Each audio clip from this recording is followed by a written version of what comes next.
أعوذ بالله من الشيطان الرجيم. يا أيها الذين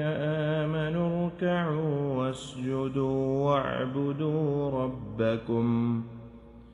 واعبدوا ربكم وافعلوا الخير لعلكم تفلحون. بسم الله الرحمن الرحيم. الحمد لله رب العالمين، والصلاة والسلام على أشرف الأنبياء والمرسلين، القائل: البخيل من ذكرت عنده ولم يصلي علي فصلوات ربي وسلامه عليه. رب اشرح لي صدري ويسر لي أمري واحلل عقدة من لساني يفقه قولي. آج ہم انشاءاللہ سورۃ الحج کی 77 نمبر آیت سے شروع کریں گے. اب سورۃ الحج ختم ہونے والی ہے،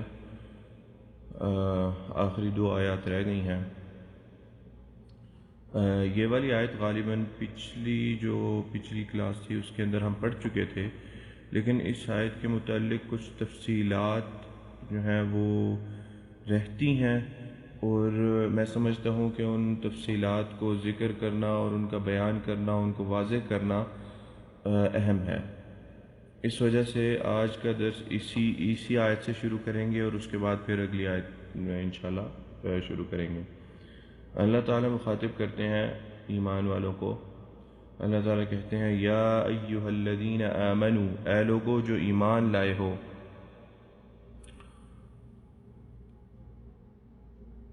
اور ارکعوا واسجدوا، رکوع کرو اور سجدہ کرو. واعبدوا ربکم، واعبدوا اور عبادت کرو، ربکم اپنے رب کی. وافعلوا الخیر، اور خیر کے اعمال کرو، اچھے اعمال کرو، نیک اعمال کرو. لعلکم، شاید کہ تم تفلحون، فلاح پانے والوں میں سے ہو. اس آیت کے اندر اللہ تعالیٰ نے ایک تو یہ چیز ذہن میں رکھیں کہ جب رکوع اور سجود دونوں کا ذکر ایک ساتھ آ جاتا ہے تو اکثر یہی ہے قرآن کے اندر کہ جب رکوع اور سجود دونوں ایک ساتھ آ جاتے ہیں تو اس سے مراد نماز ہوتی ہے، پوری نماز اس کا مطلب ہوتا ہے. اب پیچھے اللہ تعالیٰ اس آیت سے پہلے اللہ تعالیٰ کچھ مسائل بیان کر رہے تھے کہ اللہ تعالیٰ نے کچھ رسولوں کو اور فرشتوں کو اللہ تعالیٰ اختیار کرتا ہے. اللہ تعالیٰ جانتا ہے جو اعمال ہم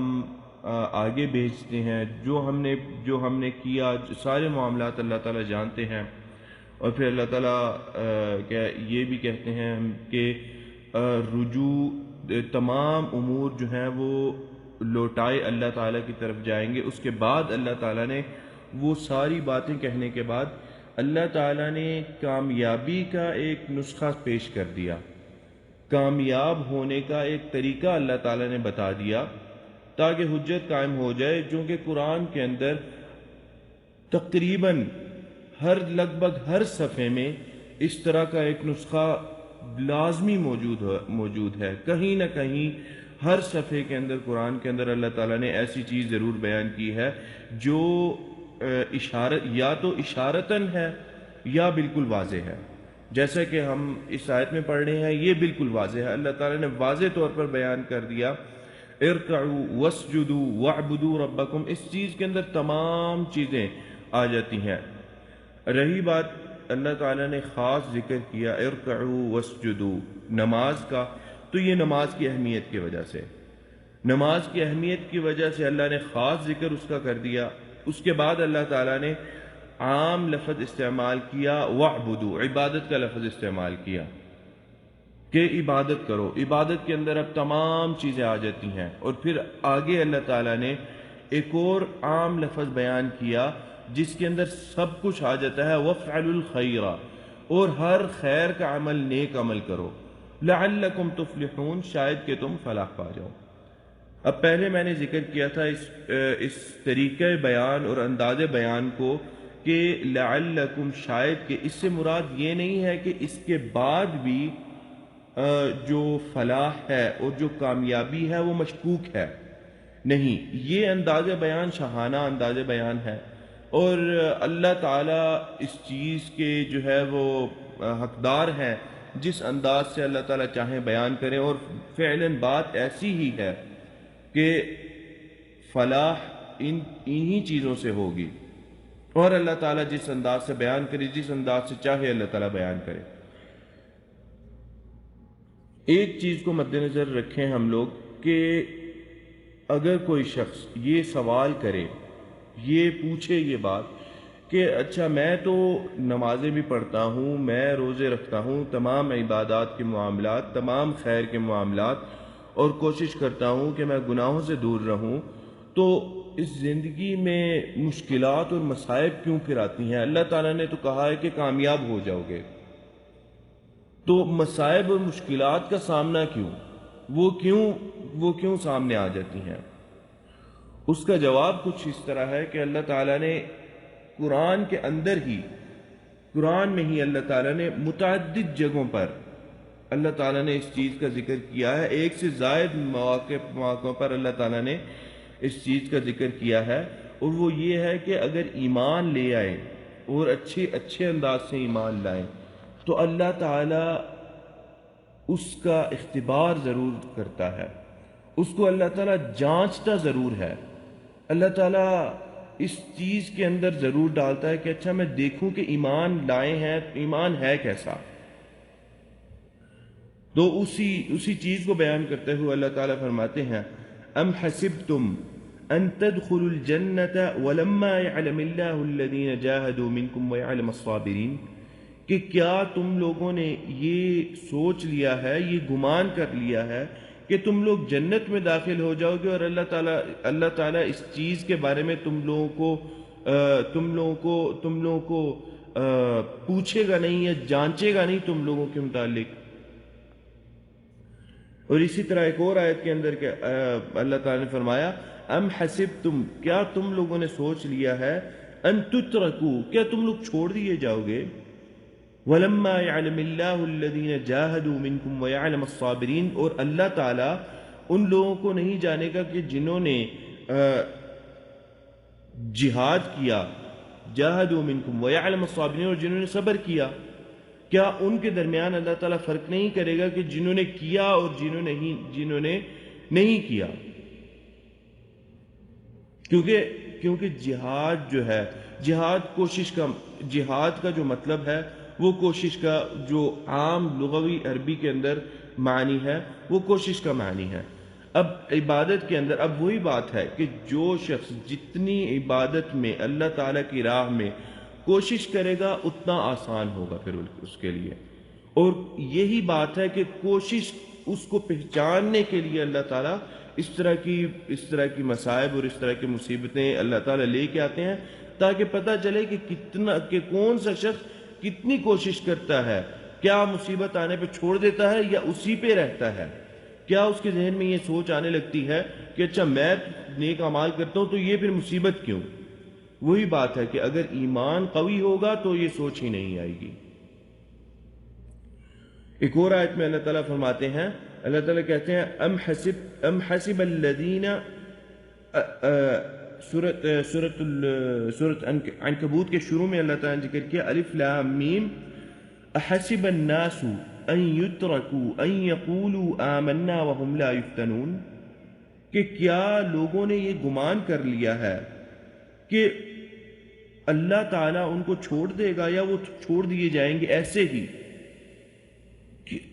اور حالانکہ انہوں نے یہ بات کہی ہے ان یقولوا، اور وہ یہ کہہ چکے ہیں آمنا، ہم ایمان لائے، وہم لا یفتنون، اور وہ کسی فتنے میں نہیں ڈالے جائیں گے۔ کیا ان کو اللہ تعالیٰ ان کے ایمان کو یا ان کا جو یہ دعویٰ ہے اس کو اللہ تعالیٰ اس کی جانچ پڑتال نہیں کریں گے اللہ تعالیٰ؟ تو اس لیے اگر مصائب آئیں تو اس کا مطلب یہ ہے کہ اللہ تعالیٰ نے کسی شخص کے اندر ایمان دیکھا ہے، اور ایمان دیکھنے کے بعد اللہ تعالیٰ اب اس کا ایک طرح سے ٹیسٹ لے رہے ہیں اللہ تعالیٰ، اس کے لیے اس کے سامنے اس چیز کو بیان کرنا چاہتے ہیں اللہ تعالیٰ کہ کون سا معاملہ کس طرح ہے، کون کہاں پر کھڑا ہے اس دنیا میں، اور کون کس جگہ پہ کھڑا ہے اس دنیا میں۔ اور پھر سورۃ محمد کے اندر اللہ تعالیٰ نے فرمایا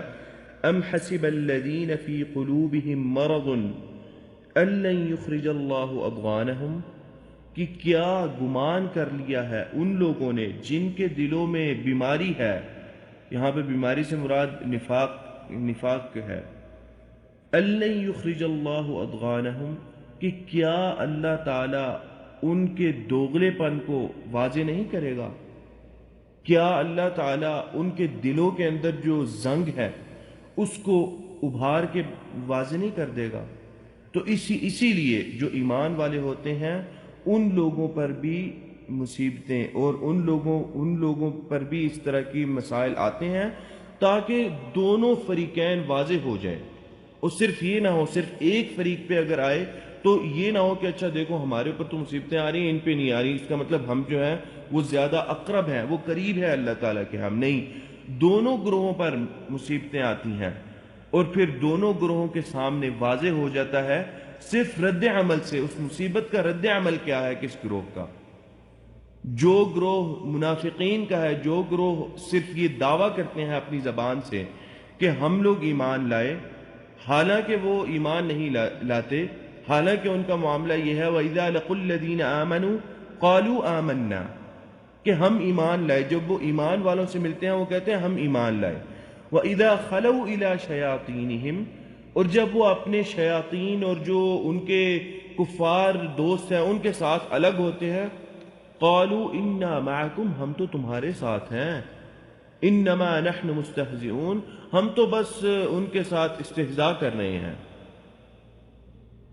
ہم ان کے ساتھ بس مذاق کر رہے ہیں۔ تو یہ جو گروہ ہے اس طرح کے گروہ کو لوگوں کے سامنے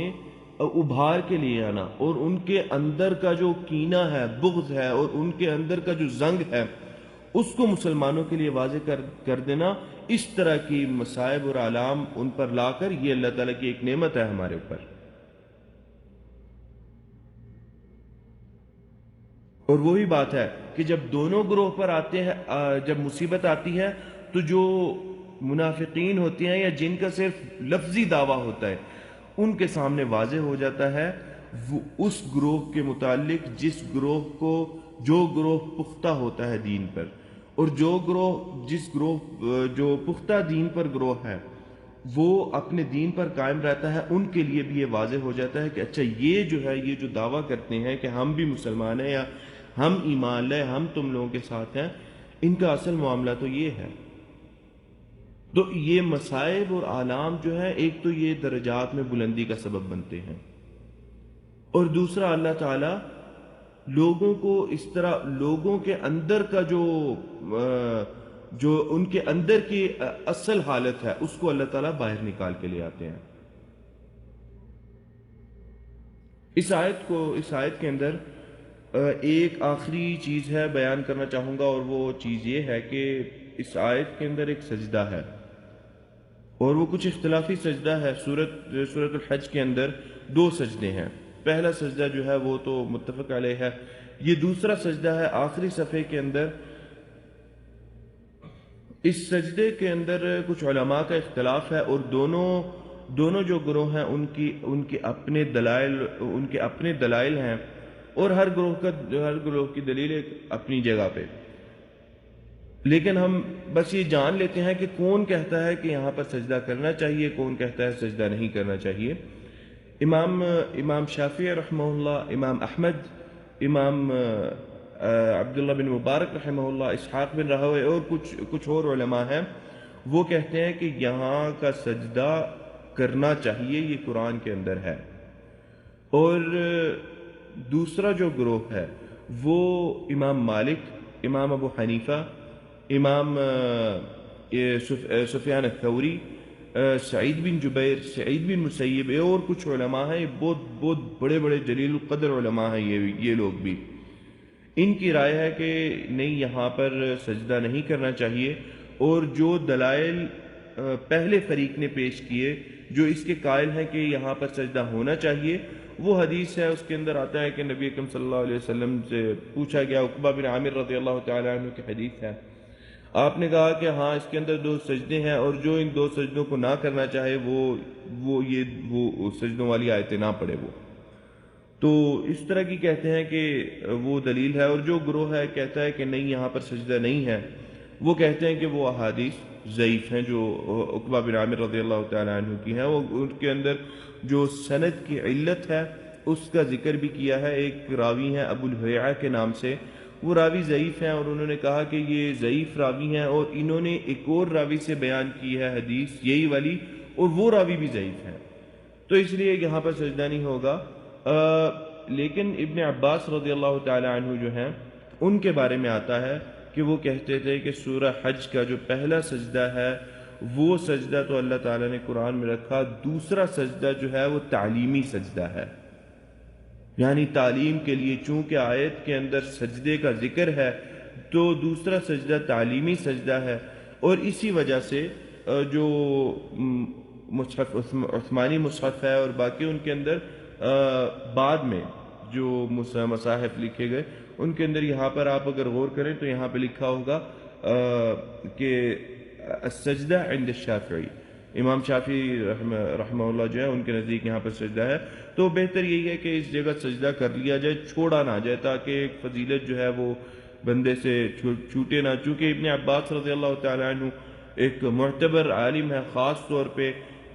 قرآن کے علم کے بارے میں، تو اس وجہ سے اس چیز کو چھوڑا نہ جائے جب ان سے یہ بات نقل آتی ہے کہ یہ تعلیمی سجدہ ہے، تو اس کا مطلب یہ ہے کہ ٹھیک ہے کر لیا جائے، لیکن پھر اس پہ سختی نہ کی جائے اس سجدے کے معاملے میں۔